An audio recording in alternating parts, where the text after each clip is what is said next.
Olá, pessoal.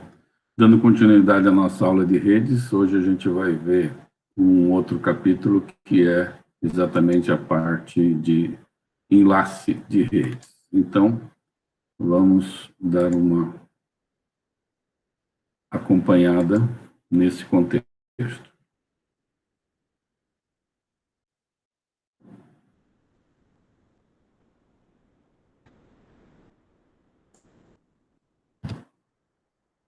É o nosso capítulo 5, então, do nosso livro-texto aí do Kurose, que vai tratar da camada de enlace e redes locais.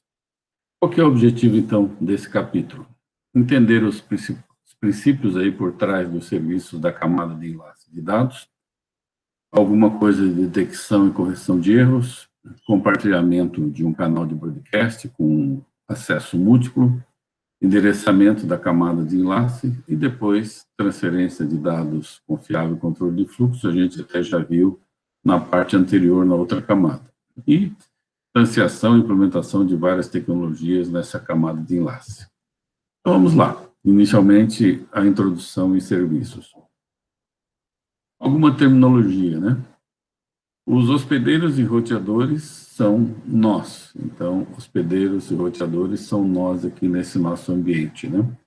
Os canais de comunicação que se conectam a esses nós adjacentes pelos caminhos de comunicação são os enlaces. Então, essa parte vermelha que está aqui, ó, justamente interligando ali os nós adjacentes. E esses enlaces pode ser enlace com fio, pode ser um enlace sem fio, pode ser uma rede local, LAN, e a gente diz que o que trafega nessa camada aqui de enlaces são pacotes da camada 2. E aí a gente designa isso como sendo um quadro. Um quadro de rede é o que vai estar encapsulando um datagrama, que por suas vezes encapsula a parte do TCP, que encapsula a mensagem. Então, dentro daquele esquema, né, que a gente tinha de dividir ali em partes, a gente tem a mensagem no nível mais alto, o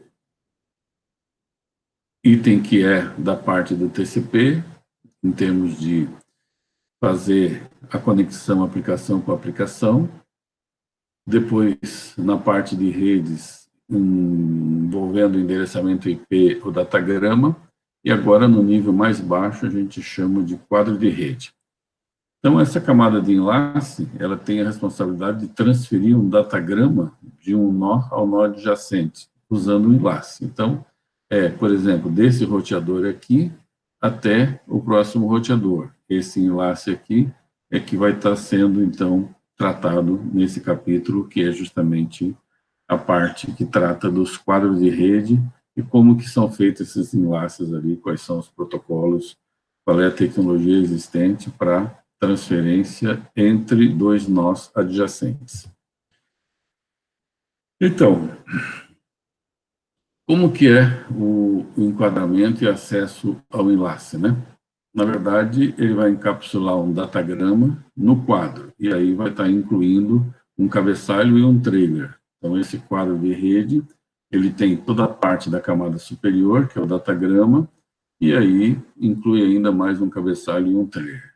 E tem também o acesso ao canal de e-mail compartilhado, que é a parte física, né? Ele vai ter endereços MAC, Medium Access Control. Esses MAC são os endereços que vão ser usados nos cabeçalhos de quadro para identificar origem e destino. Então, uma coisa é, no datagrama, o endereço IP. Aqui, o MAC address é diferente do endereço IP. A gente vai ver com detalhes na sequência aí, esse MAC address, que a gente diz que é o endereço físico da placa de rede, normalmente, né? A entrega confiável entre os nós adjacentes, alguma coisa a gente já viu ali no capítulo anterior, e raramente usado em enlace com um pouco erro de bit, se for fibra ótica, e alguns par trançados já de categoria 6, por exemplo, a taxa de erro é mínima, né? Agora, se a gente for olhar enlaces sem fios, aí sim, aí a gente encontra uma alta taxa de erro, né? porque a gente tem ali condições na transmissão sem fio que são mais complexas, a parte de wireless, por exemplo, né? Por que confiabilidade em nível de enlace fim a fim? Na verdade, a gente tem que considerar como que são tratados aí essas comunicações pelos enlaces e, em último caso, né, a gente viu nos capítulos anteriores, competência lá da camada de transporte do TCP, checar se ocorreu algum erro e pedir retransmissão. Mas, aqui nesse nível, não há muito tratamento de erro, coisa bem básica. Então, controle de fluxo entre nós de emissão e recepção adjacente, detecção de erros, alguns erros causados ali por atenuação de sinal, por exemplo, ou por interferência de ruído. Eventualmente, o receptor pode detectar a presença de erro e pode pedir ao remetente para retransmitir ou simplesmente descartar o quadro. Alguma correção de erro, se o receptor identificar e corrigir esses erros de bit sem solicitar retransmissão. A gente vai ver que tem um pequeno protocolo que permite até essa correção. E o conceito de half duplex e full duplex. No caso de half duplex, os nós das duas extremidades de enlace podem transmitir, mas não ao mesmo tempo, um de cada vez. E no full duplex existe transmissão nos dois sentidos, né? Onde que é implementada essa camada de enlace? Em qualquer hospedeiro que você olhar, qualquer equipamento vai ter essa camada de enlace, né? Ela é implementada no adaptador, ou seja, na placa de rede, placa de interface de rede, Network Interface Card, que seria este ponto aqui, onde a gente vai ter a implementação da camada de enlace. Muito comum, uma placa do tipo Ethernet, né, ou um PCMCI, uma placa 802.11, e ela está implementando a camada de enlace, que é essa parte física, né? Ela vai estar conectada aos barramentos do sistema hospedeiros e tem aqui uma combinação de hardware, software e firmware. Então, se a gente olhar aqui, né, pode ser uma placa de rede que vai estar colocada aqui no nosso equipamento, ou uma placa aqui para a parte de conexão wireless. Se a gente olhar nesse esquema aqui, tem uma CPU, tem uma memória, esse controlador aqui, ó, com a parte física de transmissão, é que vai estar trabalhando aí justamente nessa camada de enlace e na parte de conexão física. A parte física é o que tem, se for conectado via cabo, por exemplo, os sinais elétricos de interface nessa placa. E a parte de enlace, softwares que vão estar rodando aqui, protocolos para gerenciar, né? Aqui na parte superior, você tem aí quando chega, né, também, o tratamento nos níveis de aplicação, transporte, rede e enlace, com essas informações que estão vindo aqui da nossa placa de rede. Esse aqui é o esquema de uma placa de rede. Como que é a comunicação entre dois adaptadores? Eu tenho aqui um hospedeiro de origem e um hospedeiro de destino. Vamos supor que uma máquina está aqui na esquerda, a outra na direita. É feita a montagem lá em cima, nas camadas superiores, eu tenho no nível de IP, na camada de redes, um datagrama, aí esse datagrama é passado aqui, então, para a camada de baixo, e eu vou ter o controlador, e vou ter o quê? Vou ter um quadro de rede. Aquele datagrama que veio lá de cima da camada superior, ele está representado aqui, e na frente eu tenho headers que foram colocados justamente nessa camada, para poder fazer o envio através do enlace, né, esse enlace que está aparecendo aqui embaixo, até a placa seguinte, lá no hospedeiro de destino. Tá? Então, no lado do emissor, ele vai encapsular o datagrama no quadro. Pega esse datagrama aqui e encapsula no quadro. Ele inclui alguns bits de verificação de erro, RDT, controle de fluxo. Esses bits de verificação são colocados justamente nesse header. E lá no lado do receptor, ele vai procurar algum erro que tem eventualmente, né? Verificar algum controle de fluxo e vai extrair o datagrama para passar ele para a camada superior, exatamente recebendo e jogando para a camada acima aquilo que foi recebido lá pelo meio de acesso. Então, vamos ver alguma coisa de detecção e correção de erros. Existem alguns bits de detecção e correção de erros que são chamados aqui de EDC. Se eu considerar, então, esses EDCs aqui, ó, que seriam os bits para tratar essa parte de redundância e correção de erro, eu tenho os dados também, que são protegidos por verificação de erro, pode eventualmente incluir campos de cabeçalho. Essa detecção de erro não é 100% confiável. O protocolo pode perder alguns erros, mas raramente. O maior campo EDC gera uma melhor detecção de erros. Então, a ideia é que você tenha aqui um datagrama, que você possa fazer um algoritmo aqui para codificar esse EDC. Então, a partir dos dados que a gente tem no datagrama, é montado este trailer aqui de correção, né, detecção e correção. Isso é enviado e lá do outro lado ele verifica, então, se esses dados recebidos aqui corresponde ao EDC que veio junto nesse trailer aqui, né? Então, se todos os bits estão de acordo, ele vai adiante. Se não, ele detecta como sendo um erro, tá? Alguns casos ele simplesmente ignora esse quadro de rede, não pede retransmissão, não. Aí fica a cargo do protocolo acima fazer a solicitação de retransmissão. Mas, se está errado aqui nesse ponto, ele já não vai adiante, não entrega a informação errada para o nível seguinte, né? Existe uma forma de verificação que é chamada de verificação de paridade. Uma delas é paridade de um único bit. Então, simplesmente fazer uma paridade par ou paridade ímpar, né? Isso funcionaria da seguinte forma. Você conta os números de bits e aí o número de bits ligado, por exemplo, se for um número par, você coloca um bit correspondente para manter essa paridade. Senão, vai ser 0 ou 1. Só que esse tipo de paridade de um único bit, ele funciona se eu tiver erro em um único bit. Se eu tiver erro em 2, ele já vai ficar mascarado, pode manter a paridade correta, mas houve alteração em 2. Então, esse não é muito eficiente, porque ele detecta apenas um único bit.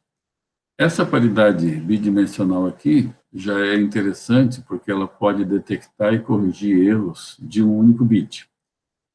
Funciona de que forma? Vamos supor que você tem esses bits aqui, com as informações, ele faz uma verificação calculando na horizontal e na vertical. Então, ele verifica qual que seria o bit de paridade na vertical, nesse ponto aqui, e coloca os bits de paridade aqui embaixo. E também faz na horizontal, colocando os bits de paridade aqui. Depois, o que acontece?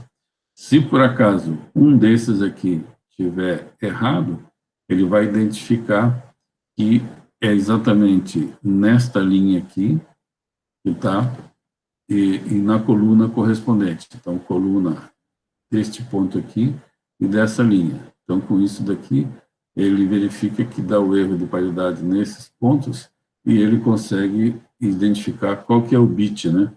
Considerando linha e coluna para indicar onde que está o erro. Essa que seria a forma. Por quê? Porque em estando trocado esse bit nessa posição, vai dar erro nesta linha e vai dar erro nesta coluna. Então, com isso, ele consegue identificar que é essa posição que está trocada. Isso seria uma paridade bidimensional. Outra forma é a soma da verificação da internet, ou seja, desse valor calculado aí, né? O objetivo é detectar erros, por exemplo, bit invertido, no pacote que foi transmitido, né? Isso aqui é usado na camada de transporte. O emissor, então, ele trata o conteúdo do segmento, na sequência, faz uma soma de verificação e coloca o valor dessa soma ali no caso ali de UDP. O receptor calcula e verifica. Se tem erro, ele vai simplesmente detectar. Verifica se a soma é igual ao valor do campo, né? Se não for, é uma situação ok. Se tiver, ele tem a situação de nenhum erro detectado, mas pode haver erro apesar disso, né? Então, são formas aí de verificação nesse caso. Essa aqui, ó, é uma das mais empregadas formas de verificação. É a verificação da redundância cíclica, ou CRC. Cyclic Redundancy Check. Esse Cyclic Redundancy Check é um dos algoritmos mais empregados, né? Então, ele vê os bits de dados, que são esses aqui, como sendo um número binário. Aí ele escolhe um padrão de bits, que é um gerador, esse G, e aí o objetivo é escolher R bits deste CRC, tal que D e R seja exatamente divisível pelo módulo, por G. E o receptor sabe que G divide esse cara, se o resto for diferente de zero, ele detectou um erro. Então, esse é um algoritmo que é feito calculando, e aí depois lá no receptor ele simplesmente verifica, né, se o resto é diferente de zero. Então, esse caso aqui é bastante usado tanto na Ethernet quanto nos outros enlaces aí 802.11 de Wi-Fi de ATM. Aqui fica os bits do Cyclic Redundancy Check. É uma fórmula matemática que está aqui, ó, D igual a 2 elevado a R, XOR de R. Então, isso aqui, calculando matematicamente, vai dar ali o valor que vai nesse trailer para a redundância desse tipo aí, Cyclic Redundancy Check. Aqui ele mostra um exemplo de CRC, aí mostra as fórmulas, vai fazendo as continhas para chegar nesse resultado. Muito bem. Vamos ver agora protocolos de acesso múltiplo.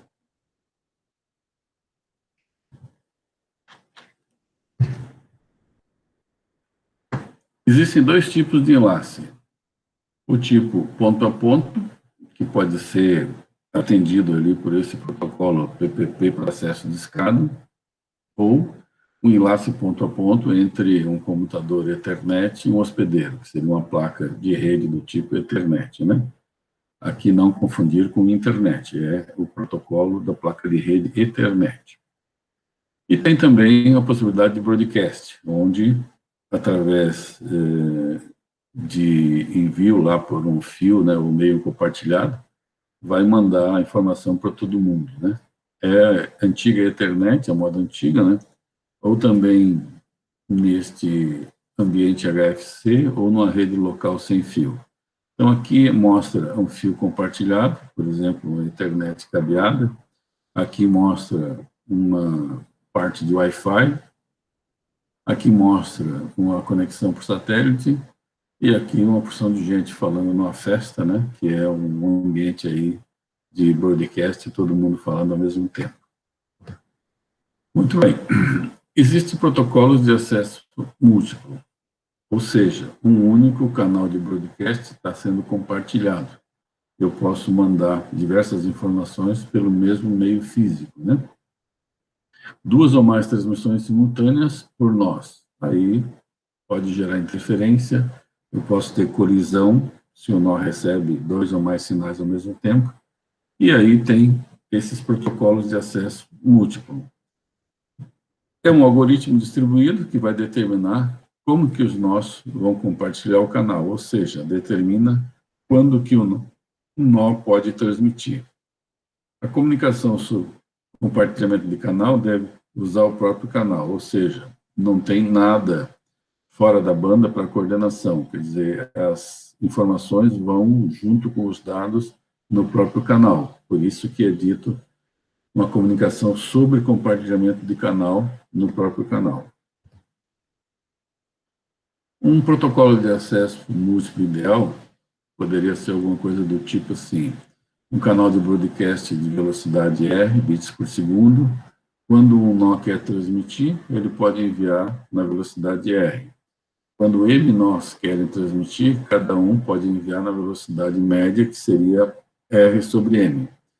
Totalmente descentralizado, nenhum nó especial para coordenar, nenhuma sincronização de intervalos. Seria uma divisão homogênea, né, desse recurso. Se eu tenho M nós, e aí eu simplesmente tenho uma capacidade R na velocidade, teria que dividir essa velocidade pela quantidade de nós. Isso é uma situação ideal para compartilhar esse canal.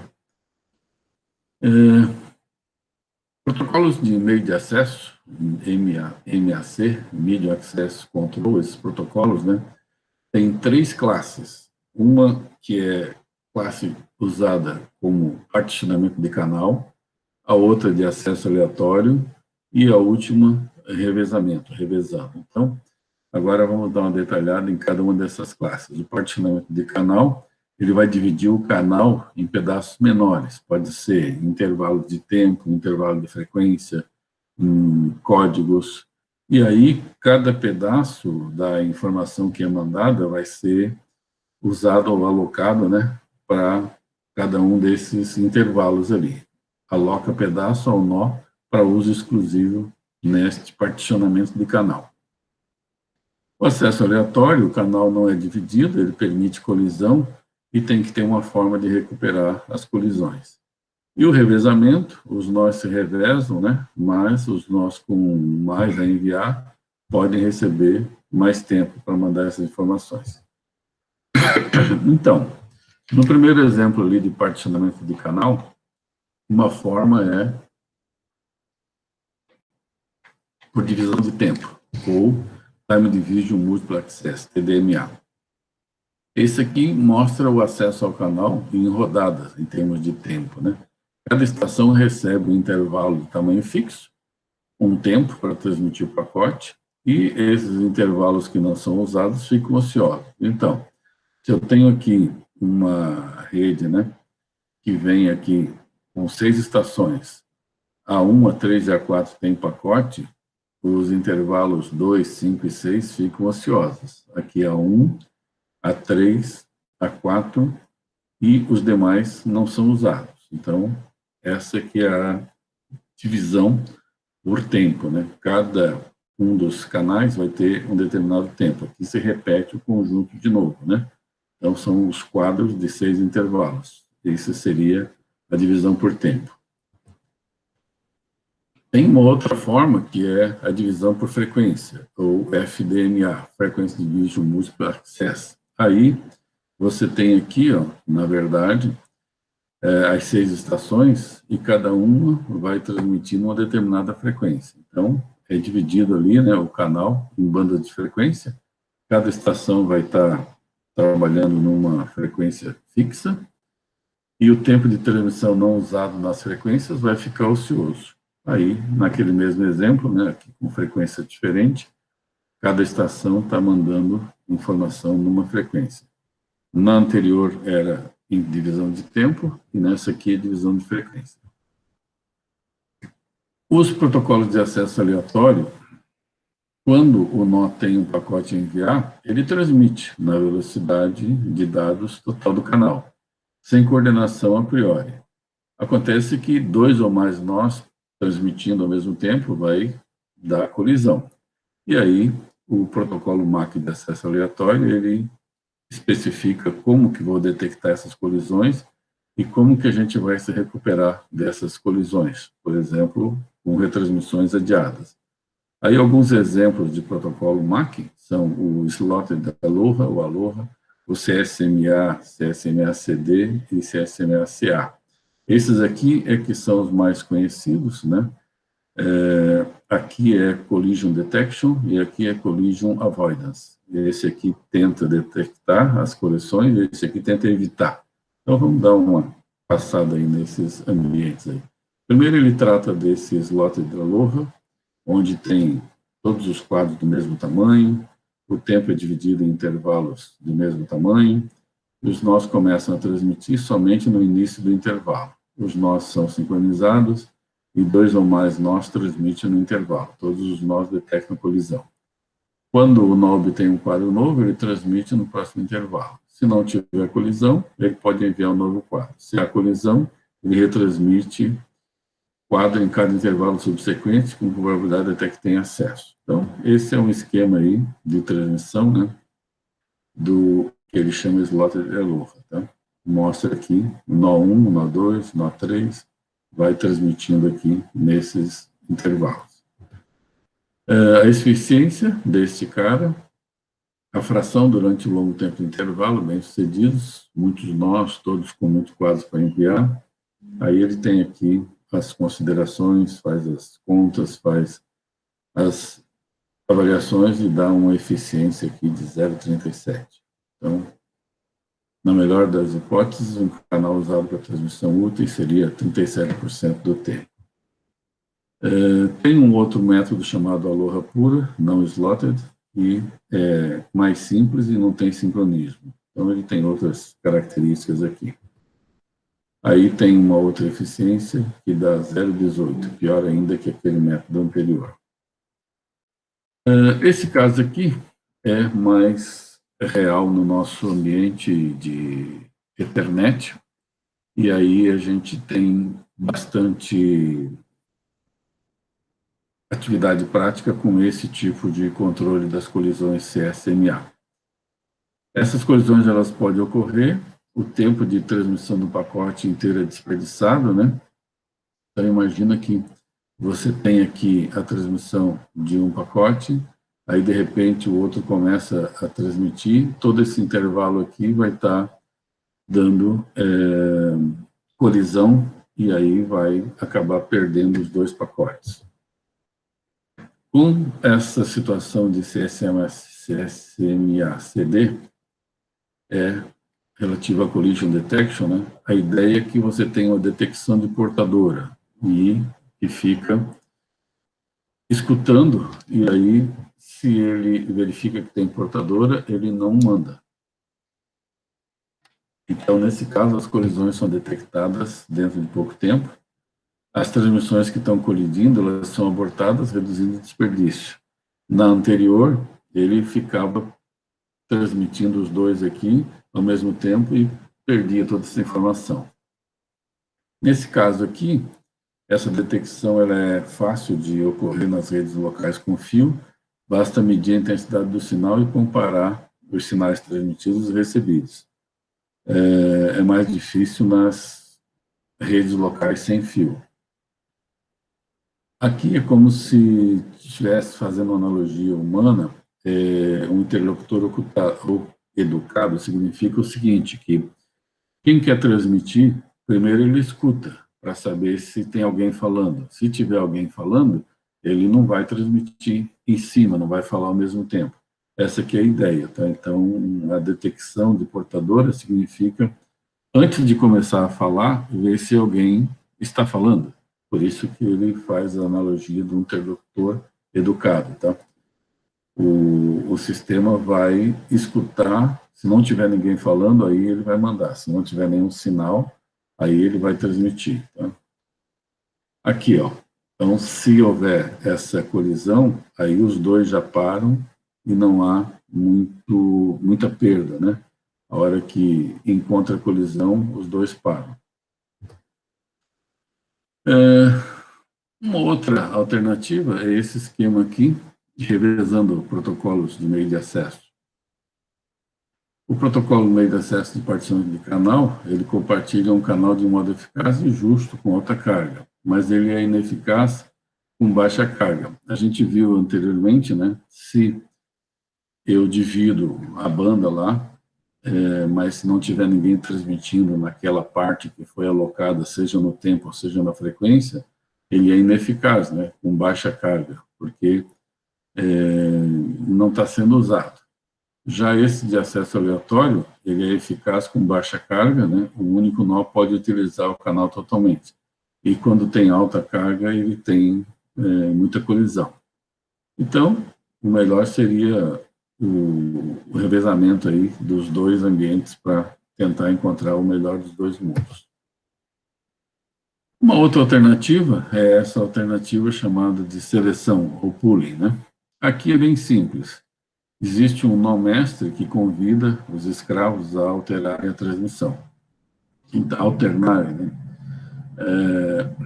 Normalmente usado com dispositivos mais simples, não tem sobrecarga da seleção, latência é o único ponto de falha. Então, são características que podem atrapalhar esse ambiente aqui.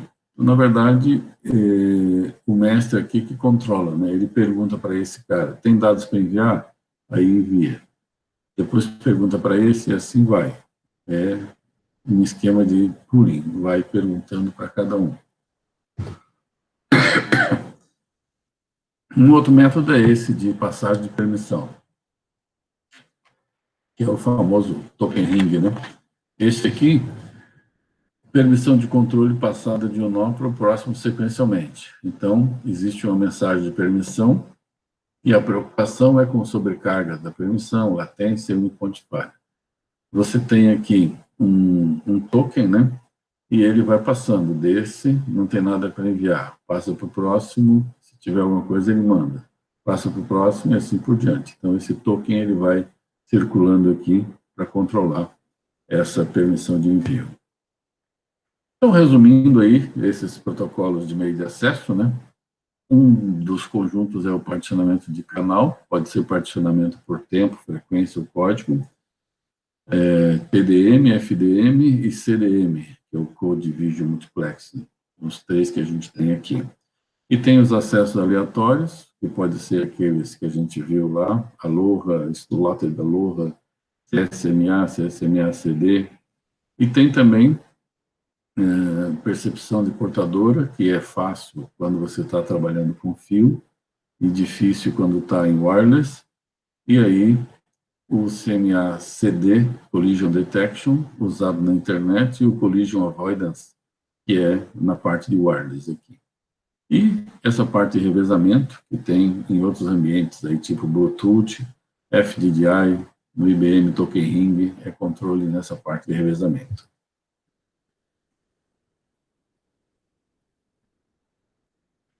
Ok?